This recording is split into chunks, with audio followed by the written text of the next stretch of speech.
I suppose the real thing that made me pick up a guitar in the beginning was seeing Jimi Hendrix. I think I was probably about 11 or something.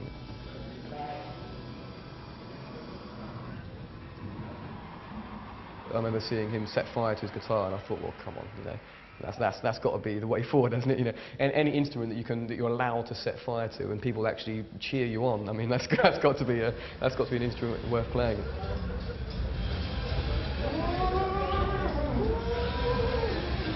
My dad was in a band called the Tornadoes, who did like sort of mostly instrumental music in the late '50s, and they had like a big hit with a song called Telstar, which was produced by Joe Meek, and my dad was a guitarist in that band.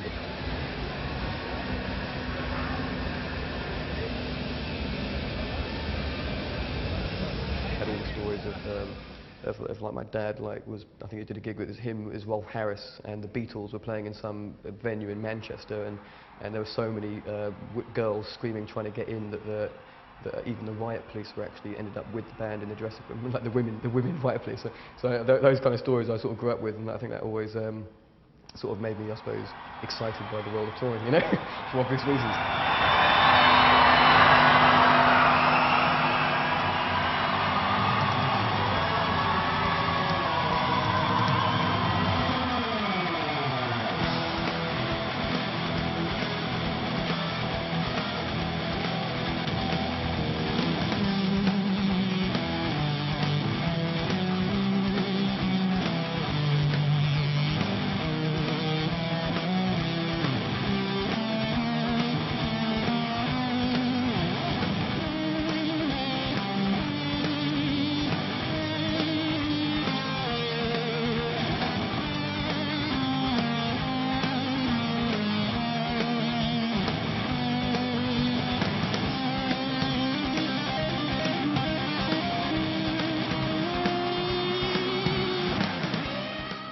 The guitar was, I suppose, the guitar was the first thing that made me have the courage, if you like, to stand up and do a performance and play in front of people. You know, I'm not sure, maybe I'm a sort of naturally shy person or reserved person. I was particularly back then, and I think that something about the guitar is like you're sort of conjuring something up out of yourself that you can launch out into the guitar and out into the crowd, and it sort of gives you some kind of some kind of freedom to be, maybe not be someone else, but at least bring something else out inside of you that hasn't had the chance to come out yet. You know, I definitely found that through playing the guitar on stage. You know,